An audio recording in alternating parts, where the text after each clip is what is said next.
शिव पार्वती विवाह। शिव जी और मां पार्वती का विवाह कैसे हुआ? कथा। शिव पार्वती विवाह संपूर्ण कथा। हम जानते हैं कि भगवान शिव ने देवी पार्वती से विवाह किया था। देवी पार्वती भगवान शिव की शक्ति, उनकी शक्ति हैं। क्या आप जानते हैं शिव जी और माता पार्वती जी का विवाह कैसे हुआ? शिव पार्वती के विवाह की कथा दुष्ट राक्षस तारकासुर से शुरू होती है। तारकासुर एक बहुत शक्तिशाली राक्षस था और उन्होंने घोर तपस्या की थी। तारकासुर को हराने के लिए न तो मनुष्य और न ही देवता इतने शक्तिशाली थे। तारकासुर ने देवताओं और मनुष्यों को आतंकित किया। हालांकि देवताओं ने वापस लड़ने की कोशिश की, लेकिन वे राक्षस की शक्ति या क्रूरता का मुकाबला नहीं कर सके। तारकासुर से लड़ने में असमर्थ सभी मनुष्य और देवता मदद के लिए भगवान ब्रह्मा के पास गए। तभी भगवान ब्रह्मा ने उन्हें बताया कि केवल भगवान शिव का पुत्र ही राक्षस तारकासुर को नष्ट करने के लिए पर्याप्त शक्तिशाली था। भगवान शिव ने देवी सती से विवाह किया था। हालांकि सती की मृत्यु के बाद से भगवान शिव हिमालय से पीछे हट गए थे और तपस्या में थे। उनका ध्यान इतना गहरा था कि उन्हें विचलित नहीं किया जा सकता था। देवता फिर मदद के लिए भगवान ब्रह्मा के पास गए। ब्रह्मा ने उन्हें महादेवी की पूजा करने के लिए कहा, जिनकी महान देवी सती अवतार थीं।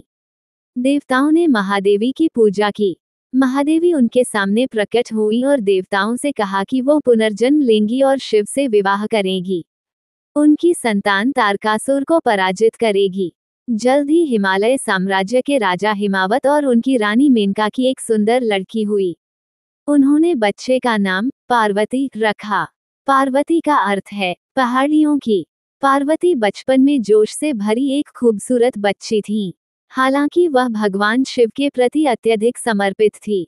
बचपन में भी वह अपने दोस्तों के साथ खेलने के बजाय भगवान शिव की पूजा करना पसंद करती थी। पार्वती बहुत पढ़ी लिखी और बेहद खूबसूरत थीं। उनकी सुंदरता और बुद्धिमत्ता की ख्याति पूरे देश में फैल गई। उनसे विवाह करने के लिए देश के अलग अलग हिस्सों से प्रेमी आए। हालांकि पार्वती ने उन सभी को अस्वीकार कर दिया। वह भगवान शिव से विवाह करना चाहती थी और किसी से नहीं। जब उन्होंने बार बार अपने प्रेमी को अस्वीकार कर दिया तो उसके पिता ने उनसे पूछा, पार्वती, क्या आप विवाह नहीं करना चाहते हैं? आप आने वाले सभी राजकुमारों को क्यों खारिज करते रहते हैं?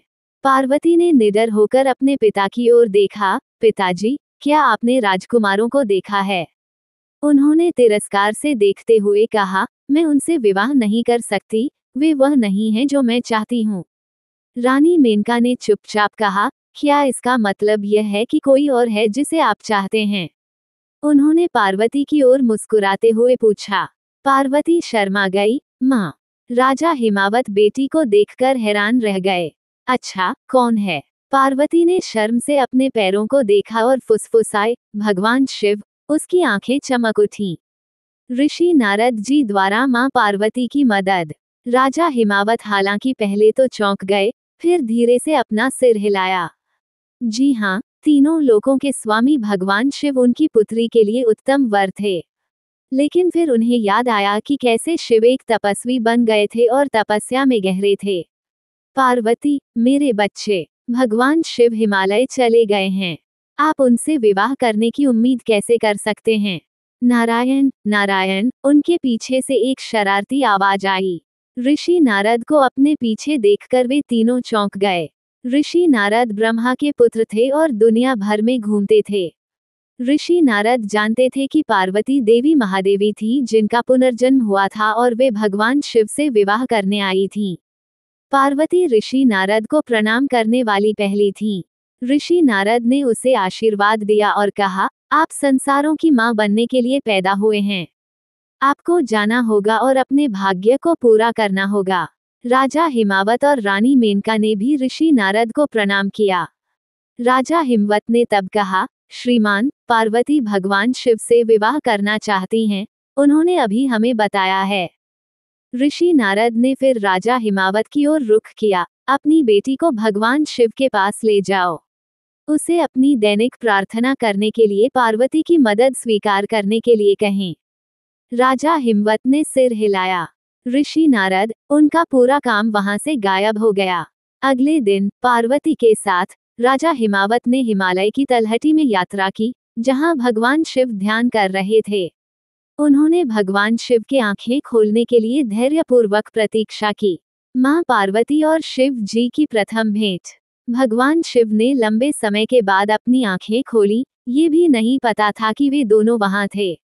उन्होंने पहले पार्वती को देखा लेकिन यह नहीं पहचान पाए कि पार्वती वास्तव में उनकी शक्ति थी, उनकी प्यारी सती।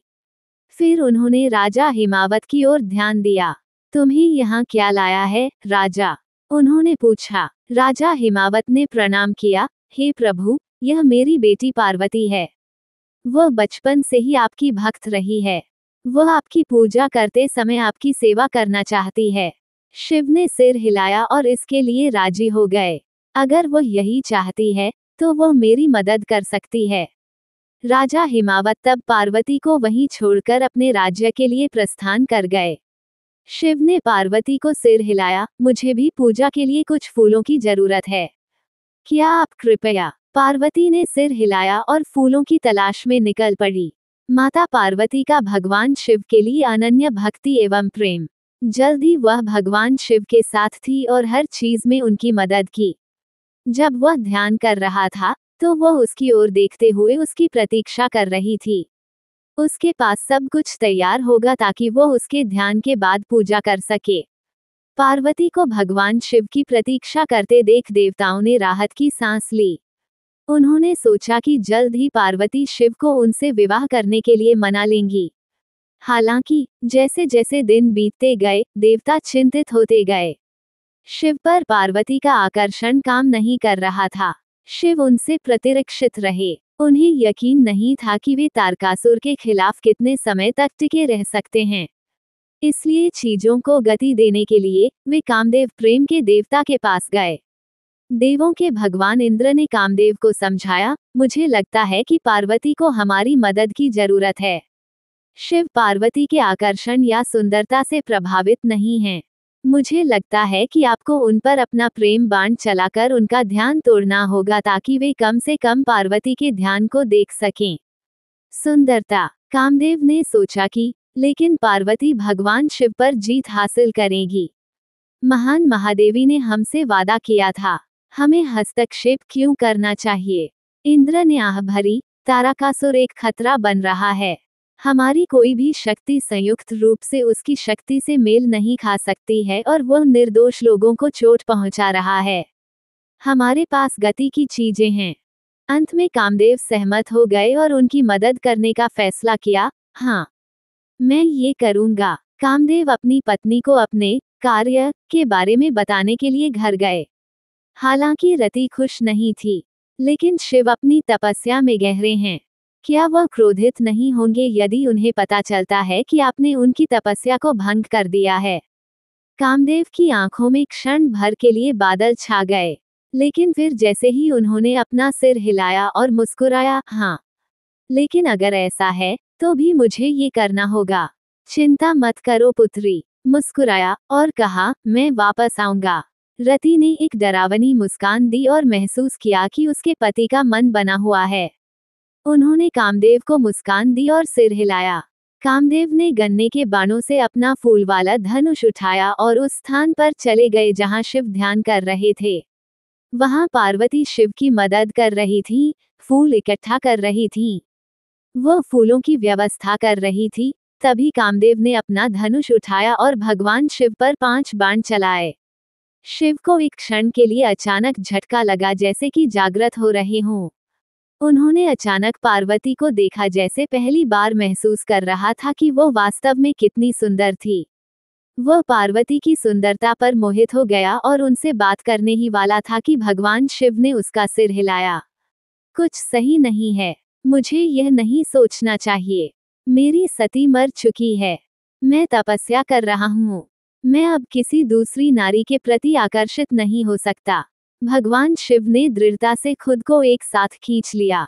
ध्यान की अपनी शक्ति के माध्यम से उन्होंने महसूस किया कि कामदेव ने कुछ शरारत की थी, जिसके कारण उन्होंने एकाग्रता खो दी थी। भगवान शिव के 3 नेत्र हैं। उनकी तीसरी आंख उनके माथे में है और हमेशा अच्छे कारण से बंद रहती है। तीसरा नेत्र यदि खोला जाए तो मार्ग में आने वाले किसी को भी जला देगा। अब भगवान शिव ने कामदेव पर क्रोधित होकर अपना तीसरा नेत्र खोल दिया।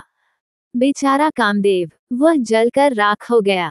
कामदेव को जलाने के बाद भगवान शिव थोड़े शांत हुए। उन्होंने अपनी तीसरी आंख बंद कर ली, लेकिन वह अभी भी अपनी एकाग्रता खोने के लिए खुद से नाराज था।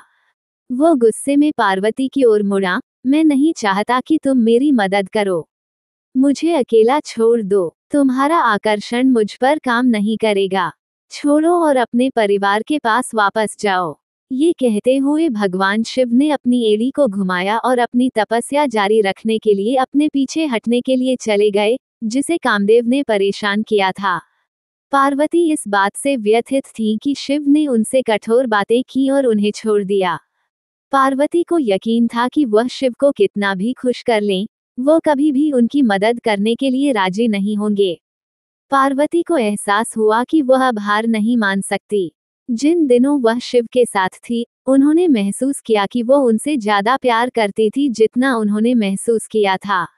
वह सोच रही थी कि जब उन्होंने अपने पीछे एक जानी पहचानी आवाज सुनी तो वह शिव को उसे स्वीकार करने के लिए कैसे कहेगी। नारायण नारायण। पार्वती ने मुड़कर ऋषि नारद को प्रणाम किया। ऋषि नारद को देखकर वह जानती थी कि वह यहाँ उसकी मदद करने के लिए आया था। नारद मुस्कुराए और कहा, आप सही हैं। हार मान लेना कोई विकल्प नहीं है। भगवान शिव को आकर्षण और सुंदरता से नहीं जीता जा सकता है, लेकिन उन्हें भक्ति से जीता जा सकता है। पार्वती ने नारद को देखा और महसूस किया कि उन्हें क्या करना है। वह अपने प्यार को जीतने के लिए तपस्या करेगी। पार्वती को तपस्या का भय नहीं था। वास्तव में उन्होंने इसका स्वागत किया। बिना एक शब्द कहे उन्होंने नारद को प्रणाम किया और हिमालय के एक उपवन में चली गई। चाहे कितनी भी मुश्किल क्यों न हो, वह अपने प्यार को जीत लेगी। रति को अपने पति की मृत्यु के बारे में पता चला और पार्वती के पास रोने लगी क्योंकि वह भगवान शिव के पास जाने से बहुत डरती थी। पार्वती ने उसे दिलासा दिया, रति, मेरी बात सुनो, मैं शिव को जीत लूंगी। उन्होंने दृढ़ता से कहा, और जब मैं ऐसा करती हूँ, तो मैं वादा करती हूँ कि कामदेव का पुनर्जन्म होगा। पार्वती यह जानकर बोली कि ऐसा होगा, शायद तुरंत नहीं, लेकिन होगा। रति ने आंसू बहाते हुए अपना सिर हिलाया और बाग से निकल गई। माता पार्वती की तपस्या। उसे अपने सामने आने वाली कठिनाइयों या अपने आसपास के कठोर मौसम की परवाह नहीं थी। उसे बस इस बात की परवाह थी कि उसे भगवान शिव को जीतना है। उन्होंने वर्षों तक भगवान शिव की पूजा की, लेकिन भगवान कभी प्रकट नहीं हुए। जैसे ही पार्वती ने घोर तपस्या की, उन्हें अपने बारे में सच्चाई का एहसास हुआ। पार्वती ने महसूस किया कि वो महादेवी की अवतार थी और शिव की शक्ति बनना उनकी नियति थी। उन्होंने महसूस किया कि वह अपने पिछले जन्म में सती थी जिसने अपना जीवन छोड़ दिया था क्योंकि दक्ष सती के पिता ने शिव का अपमान किया था। उन्होंने महसूस किया कि शिव के लिए उसका प्यार सब कुछ पार कर गया, क्योंकि वह सभी उद्देश्यों के लिए शिव का आधा था। शिव और पार्वती दोनों एक दूसरे के बिना अधूरे थे। उनके ध्यान से पार्वती बहुत शक्तिशाली हो गईं। तपस्या की अपनी शक्तियों के साथ उन्होंने जल्द ही सभी भोजन, पानी या यहाँ तक कि हवा भी छोड़ दी। हिमालय में ध्यान करने वाले अन्य ऋषि पार्वती के पास आते और उनके तप की प्रशंसा करते। पार्वती अपने ध्यान में इतनी लीन थी कि उन्होंने उनमें से किसी पर भी ध्यान नहीं दिया। हालांकि पार्वती की तपस्या इतनी शक्तिशाली थी कि देवता इसे और सहन नहीं कर सके। पार्वती के ध्यान करते ही देवताओं का पूरा राज्य गर्म होने लगा। देवता ब्रह्मा के पास दौड़े। ब्रह्मा और विष्णु एक साथ शिव के पास गए और उनसे कहा कि पार्वती की तपस्या समाप्त हो जाएगी या पूरा राज्य जल जाएगा। शिव ने महसूस किया कि पार्वती केवल एक और नश्वर नहीं थी और वह विशेष थी। लेकिन क्या वह मेरी सती हो सकती है? उसे आश्चर्य हुआ। अगले दिन जब पार्वती अपनी तपस्या शुरू करने वाली थी, तभी उन्होंने एक युवा तपस्वी को अपनी ओर घूरते देखा। पार्वती ने उसकी ओर देखा, क्या कोई कारण है कि तुम मुझे इस तरह घूर रहे हो? हाँ, तपस्वी ने उसे रहस्यमय देखते हुए कहा। हे नारी, मैं आपको कुछ दिनों से देख रहा हूँ। एक बार जब आप अपनी तपस्या करना शुरू कर देते हैं तो मैंने कभी ऐसा कुछ नहीं देखा है। आपने नहीं खाया है। लोग आते हैं और जाते हैं, आपको इसका एहसास नहीं होता है। आपका ध्यान बहुत शक्तिशाली है। तुम क्यों? वो रुक गया। पार्वती ने सिर हिलाया और उसे जारी रखने के लिए कहा, आप जैसी सुंदर नारी को ऐसी तपस्या करने के लिए क्या प्रेरित करेगा? तपस्वी ने कंधे सिकोड़ते हुए कहा, मेरा मतलब है, इसके लायक क्या होगा? पार्वती मुस्कुराई, मैं ये सब प्रेम और भक्ति के लिए करती हूँ। युवक ने उसे चकित देखा। जब पार्वती मुस्कुराई, भगवान शिव, मैं उनसे विवाह करना चाहती हूँ। मैं अपनी भक्ति से उसे जीत लूंगी, उन्होंने सरलता से कहा। जब पार्वती ने समाप्त किया, तो युवा तपस्वी आश्चर्यचकित दिखे और फिर हंस पड़े। तपस्वी की हंसी देखकर पार्वती हैरान रह गईं। तुम विवाह करना चाहते हो? उन्होंने फिर भी हंसते हुए कहा। शिव, तुम्हारा मतलब 3 आंखों वाले भगवान है। उन्होंने कहा कि वह अभी भी खुद को नियंत्रित करने में असमर्थ है। मेरा मतलब है, अपनी सुंदरता और बुद्धि को किसी ऐसे व्यक्ति पर क्यों बर्बाद करें, जो खुद पर राख लगाता है और खोपड़ी पहनता है। और हे नारी, क्या मैं आपको बताना भूल गया कि वह बेघर है और सिर्फ कब्रिस्तान में घूमता है? क्या आपका मतलब है कि शिव? तपस्वी को भगवान शिव का मजाक उड़ाते हुए सुनकर पार्वती की आंखें चमकने लगी। हाँ, मेरा मतलब है कि शिव और शिव भी जो तीनों लोकों के स्वामी हैं। उन्होंने कहा कि उसकी आवाज में गर्व चमक रहा है। वो शिव जिसे आपके जैसे दयनीय मन से नहीं समझा जा सकता है। उन्होंने तिरस्कार पूर्वक कहा, काश उन्होंने तपस्वी से कभी बात नहीं की होती। मां पार्वती की तपस्या का फल और शिव पार्वती विवाह। युवा तपस्वी ने बात करने के लिए अपना मुंह खोला। जब पार्वती ने अपने हाथों को जोर से पकड़ लिया, एक और शब्द मत कहो, उन्होंने एक एक शब्द पर जोर देते हुए गुस्से में और के माध्यम से कहा।